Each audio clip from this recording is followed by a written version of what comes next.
अरे यार, या कसल्या निवडणुका? ज्या निवडणुकांमध्ये उमेदवार घरात येऊन गुपचूप नोटाचं बंडल देत नाही, याला काय निवडणुका म्हणायच्या का? आणि खास करून नगरपालिका, जिल्हा परिषद किंवा जिल्हा परिषदेचे सदस्य वगैरे मंडळी एका निवडणुकीची वाट पाहतात 5 वर्षामध्ये. एकदा तरी ही निवडणूक आलीच पाहिजे. त्या निवडणुकीला विधान परिषदेची निवडणूक म्हणतात. तीही खास स्थानिक स्वराज्य संस्थेची निवडणूक. आणि ही निवडणूक जर लागत असेल, त्यातही 5-6 ठिकाणच्या निवडणुका बिनविरोध होत असतील आणि जिकडे तिकडे एकाच पक्षाचा जर डंका वाजत असेल, तर या बिचाऱ्या नगरसेवकाने कोणाच्या तोंडाकडे बघायचं? कोण त्यांना आता आपल्या घरामध्ये 5 लाख, 10 लाख, 15 लाख, 20 लाख आणून देणार आहे? अशी परिस्थिती झाली. त्यामुळं हा जो मतदार आहे, स्थानिक स्वराज्य संस्था निवडणुकीतला हा जो मतदार आहे, मतदार उदास आहे, पूर्णपणे उदास आहे. जिथे जिथे म्हणून निवडणुका बिनविरोध झाल्या, त्या महाराष्ट्रातल्या 6 मतदारसंघातल्या मतदाराने तर कपाळावर हातच मारून घेतलाय. काय बघा, या मतदारांवर वेळ आलेली आहे आणि या विषयावर आज मी आपल्याशी बोलणार आहे. नमस्कार, मी राजू पाटील आणि आपण पाहताय द रिंगल लाईव्ह. मित्रांनो, जर अजूनही आपण आमचं यूट्यूब चॅनल, फेसबुक पेज आणि आमचे इतर सर्व अकाउंट जर फॉलो केले नसतील, सबस्क्राईब केले नसतील, तर जरूर करा. आपल्या सर्वांच्या आशीर्वादाची आम्हाला गरज आहे. मित्रांनो, आज एक 2-4 नगरसेवक मित्रांची भेट झाली. चहा पान गप्पा चप्पा झाल्या आणि मग आम्ही नेहमीप्रमाणे त्यांना दिवसण्यासाठी म्हटलं की काय आता निवडणूक लागलेली आहे, स्थानिक स्वराज्य संस्था मतदारसंघाची. मग सगळ्या नगरसेवक मंडळीची कमाल असेल बुवा, असं म्हटल्यानंतर हे सगळे बिचारे एवढे हिरमुसले आणि ते म्हटले की आमचं नशीब अत्यंत खोटं आहे की भारतीय जनता पार्टी किंवा भारतीय जनता पार्टीचे हे सरकार हे आम्हाला आमच्या पदरापर्यंत काही पडू देत नाही, आम्हाला खाऊ देत नाही, अशी परिस्थिती निर्माण झालेली आहे. एकतर महायुतीच्या नावाखाली या लोकांकडं इतकं पाशवी बहुमत आहे की ते मतदारांपर्यंत पोचणार नाहीत किंवा मतदारांना जी 2 पैसे यापूर्वीच्या काळामध्ये दिले जायचे, तसे पैसे वगैरे आता कोणी देण्यासाठी आमची भेट घेईल असं काही वाटत नाही. परिस्थिती अत्यंत गंभीर आहे. उलट आता एक सुद्धा मत इकडं गेलं तर याद राखा, अशा प्रकारची तंबी दिली जाते, परंतु पैशाचं बंडल मात्र दिलं जात नाही. त्यामुळं ही सगळीच मतदार मंडळी आहे ही पूर्णपणे खास करून महायुतीच्या सर्व उमेदवारांवर नाराज झालेले आहेत. आता महाविकास आघाडीचे उमेदवारच गरीब आहेत. महाविकास आघाडीकडं राज्यभरामध्ये फार मोठं बहुमतही कुठं नाही. महाविकास आघाडीचे उमेदवार सहजपणाने निवडून येतील अशी परिस्थिती 1-2 ठिकाण वगळता इतरत्र कुठेही नाही. सहजपणाने महाविकास आघाडीचे जे उमेदवार आहेत ते विजयी होतील याचा त्यांना विश्वास आहे.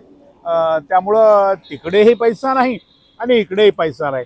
आता मग ज्या निवडणुकीमध्ये पैसाच नसेल ती निवडणूक कसली, असा प्रश्न या मतदारांना निर्माण झालेला आहे. आणि असे बोलून दाखवता येईल. त्याचं कारण असं आहे मित्रांनो, स्थानिक स्वराज्य संस्थांच्या या ज्या निवडणुका होतात ना, या निवडणुका विचारावर होत नाहीत, या निवडणुका धोरणावर पण होत नाहीत, या निवडणुका फक्त आणि फक्त पैशावर होतात. दोन्ही ठिकाणी पैशाचा वापर केला जातो. एकतर मतदारांनाही प्रचंड प्रमाणामध्ये पैसे दिले जातात आणि दुसरीकडे सभागृहात, वरिष्ठ सभागृहात जाण्यासाठी सुद्धा पक्षाकडे सुद्धा मोठा निधी हे सगळे इच्छुक किंवा आज जे उमेदवार मैदानात आहेत ही मंडळी आपल्या पक्षाला निधी सुद्धा देतात असं सांगितलं जातं. बघा, वरिष्ठ सभागृहाची कल्पना वेगळी होती.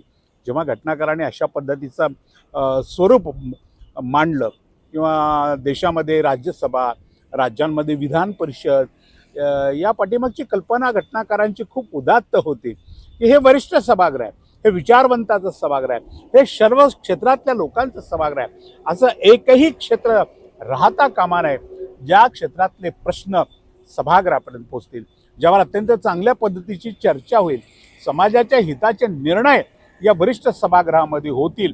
आणि त्यासाठी ही वरिष्ठ सभागृह आवश्यक आहे. शिक्षकांचा प्रतिनिधी असावा, स्थानिक स्वराज्य संस्थांचा प्रतिनिधी त्यामध्ये पूर्णपणे असावा, कलावंत असावेत, शास्त्रज्ञ असावेत, साहित्यिक असावेत, संगीत क्षेत्रातली मंडळी असावी, नाट्य क्षेत्रातली मंडळी असावी, महिलांच्या विविध क्षेत्रातल्या महिला त्यामध्ये असाव्यात आणि सर्वजण मिळून राज्यातल्या प्रत्येक घटकाच्या प्रश्नांना न्याय कसा देता येईल किंवा त्यांचे प्रश्न सभागृहामध्ये कसे उपस्थित करता येतील आणि त्यावर कसा निर्णय केला जाईल आणि लोकांच्या हितापर्यंत सरकारच्या योजना कशा पोचवल्या जातील यासाठी खरं तर या सभागृहाची निर्मिती करण्यात आलेली आहे.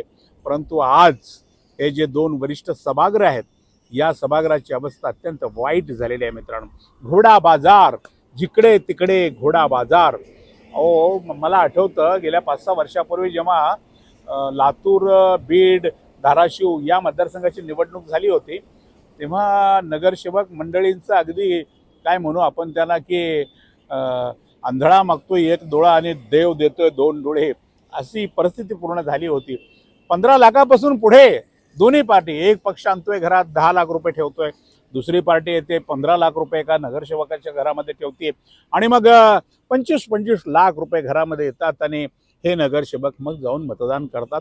एवढा त्यांचा प्रचंड प्रमाणामध्ये लाखोंमध्ये फायदा होतो आणि मग निवडणुकीमध्ये जर 4 पैसे खर्च केले असतील, आपले पैसे फेटले बाबा म्हणायला हे सगळी मंडळी मोकळे होतात. पण दुर्दैव आहे, हो दुर्दैव, खूप दुर्दैव आहे. मी सगळ्या नाराज मंडळींच्या वतीने बोलतोय.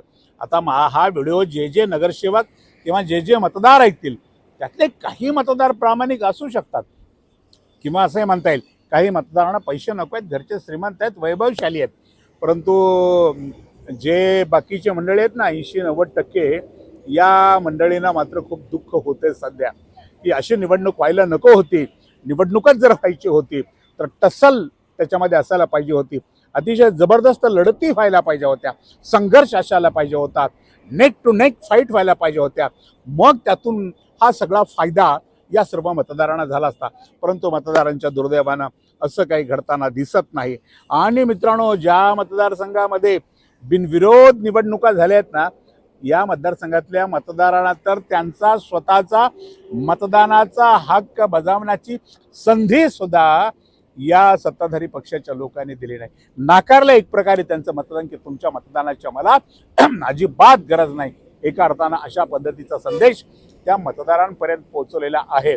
मला सांगा, ज्या मतदारसंघामध्ये निवडणूकच होणार नाही, ज्या मतदारसंघामध्ये त्या भागातल्या मतदारांना मतदान करण्याची संधीच जर दिली नसेल, लोकशाहीमध्ये देणार आपण नसू तर त्या संस्थांचे त्या परिस्थितीतले तिकडच्या प्रश्न सभागृहात ते आमदार कशाला उपस्थित करतील? त्यांचं आमदार होणं हे फक्त त्यांच्या स्वतःच्या स्वार्थासाठी असेल, त्यांचं आमदार होणं हे ते फक्त त्यांच्या फायद्यासाठी असेल. तिथे त्या संस्थांच्या, त्या नगरपालिकेच्या, त्या पंचायत समितीच्या किंवा त्या जिल्हा परिषदेच्या प्रश्नांचं काय घेणं देणं आहे असा प्रश्न निर्माण होतो. आणि या निवडणुकीत तर आपण पाहिलेलं आहे, पाहुण्या रावळ्यांची ही निवडणूक आहे. एखादा व्यक्ती खासदार म्हणून दिल्लीत राहतो, त्याचीच मुलगी मंत्री राहते आणि त्या मुलीचा भाऊ आता विधान परिषदेवर आमदार होतोय.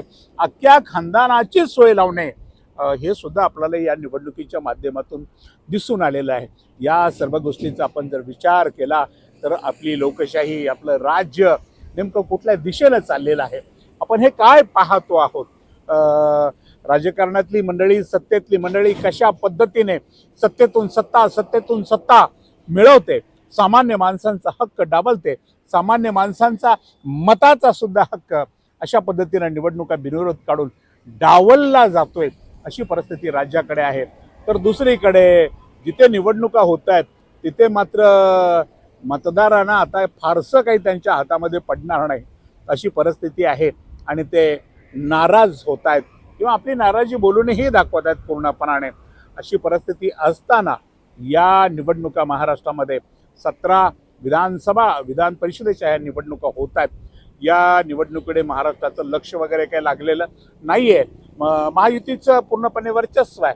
जिथे वर्चस्व नाही तिथे काय वाटेल ते करून, कलेक्टरला मॅनेज करून, त्याला सांगून, लोकांचे अर्ज बाद करून, जिथे आवश्यक आहे तिथे ईडीची भीती घालून, जिथे आवश्यक आहे तिथे जुने केसेस वगैरे सगळे काढून, अशा अनेक नाना प्रकार करून 17चे 17 आपल्या महायुतीचे लोक कसे सभागृहामध्ये जातील याचा प्रयत्न एकीकडे पूर्णपणाने महायुती करते, सरकार पक्षाच्या वतीनं हे प्रयत्न चालू आहेत. तर दुसरीकडे अनेक जागेवर महाविकास आघाडीचे उमेदवार अत्यंत शर्थीनं लढत आहेत. ते आपण विजयी होणार नाही किंवा आपल्याला विजय होण्यासाठी अडचण आहे याची खात्री असताना सुद्धा ते अत्यंत काय म्हणतो आपण त्याला जीवाची बाजी लावून आपल्या पक्षासाठी लोकशाहीच्या रक्षणासाठी ते लढत आहेत पूर्णपणानं. उद्याचा निकाल फार काही वेगळा येण्याची शक्यता महाराष्ट्रामध्ये जरी नसली तरी आज मात्र एक प्रश्न अत्यंत गंभीर भावनेनं चर्चेला जातोय की यार ही कसली निवडणूक, या निवडणुकीत मतदारांना पैसेच नाहीत. धन्यवाद. अशाच महत्त्वाच्या विषयावर रोखोक भाष्य ऐकण्यासाठी पाहत रहा रिंगण लाईव्ह, आवाज महाराष्ट्राचा.